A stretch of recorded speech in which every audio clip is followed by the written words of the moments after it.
प्रतापगढ़ में मिला नोटों का जखीरा, राजा भैया भी रह गए हैरान। पुलिस अफसरों के छूटे नोट गिनते गिनते पसीने।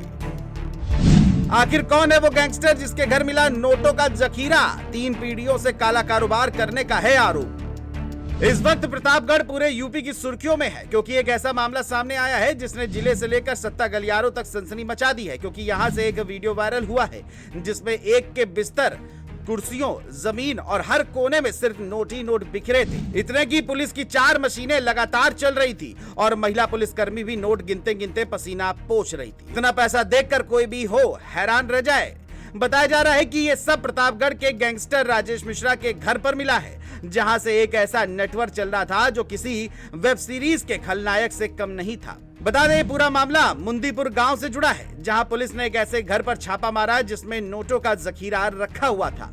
पुलिस के मुताबिक लगभग 2 करोड़ रुपए कैश और करीब 1 करोड़ की कीमत के नशीले पदार्थ बरामद किए गए हैं।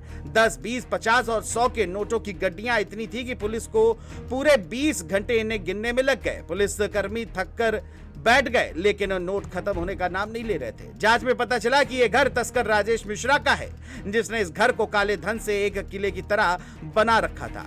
पुराने और नए घर को जोड़ने के लिए एक छुपा हुआ गलियारा भी बनाया गया था, ताकि पूरा नेटवर्क बाहर वालों की नजरों से दूर काम कर सके। जैसे ही ये खबर सामने आई, इलाके में अफरा तफरी मच गई। बताया गया कि बरामद कैश प्रतापगढ़ के इतिहास की सबसे बड़ी बरामदगी है। घर में लगे सीसीटीवी इस बात का सबूत है कि मिश्रा परिवार बाहर की हर हलचल पर नजर रखता था।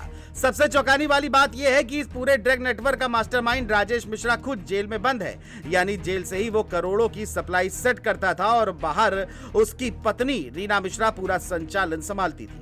रीना 15 दिन पहले ही जेल से बाहर आई थी और बाहर आते ही अपने बेटे विनायक, बेटी कोमल और परिवार के एक सदस्य यश कुमार के साथ मिलकर के ये पूरा नेटवर्क चला रही थी। गांव के लोग बताते हैं कि ये परिवार पिछले 3 पीढ़ियों से यही काला कारोबार कर रहा है। जांच में ये भी पता चला है कि ये गैंग पहले सस्ते में नशा बेचकर युवाओं को जाल में फंसाता था और फिर धीरे धीरे नेटवर्क को आसपास के जिलों तक फैलाया गया।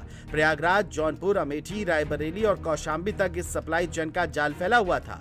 रीना मिश्रा इस नेटवर्क की फील्ड कमांडर थी, जो हर डील को फाइनल करने के लिए बाहर काम करती थी, जबकि राजेश जेल से आदेश देता था। इतना मजबूत नेटवर्क चल रहा था कि पुलिस को इसकी भनक तक नहीं लगी। ये बात कुछ जिले के बड़े नेताओं तक को हैरान कर गई। इस पूरे खुलासे ने प्रतापगढ़ की राजनीति में भूचाल ला दिया। राजा भैया समेत कई बड़े नेता हैरान है कि उनके जिले में इतना बड़ा ड्रग रैकेट चल रहा था और किसी को खबर ही नहीं लगी। एसपी दीपक भूकर ने साफ कहा कि यह प्रतापगढ़ पुलिस की अब तक की सबसे बड़ी सफलता है और नेटवर्क से जुड़े हर व्यक्ति पर कड़ी कार्रवाई होगी। 3 करोड़ की संपत्ति पहले ही कुर्क की जा चुकी है और अब नए खुलासों से इस परिवार की मुसीबतें और बढ़ने वाली है। पुलिस इस बात की भी जांच कर रही है कि आखिर किन किन बड़े नामों तक इस काले धन का फायदा पहुंचता था।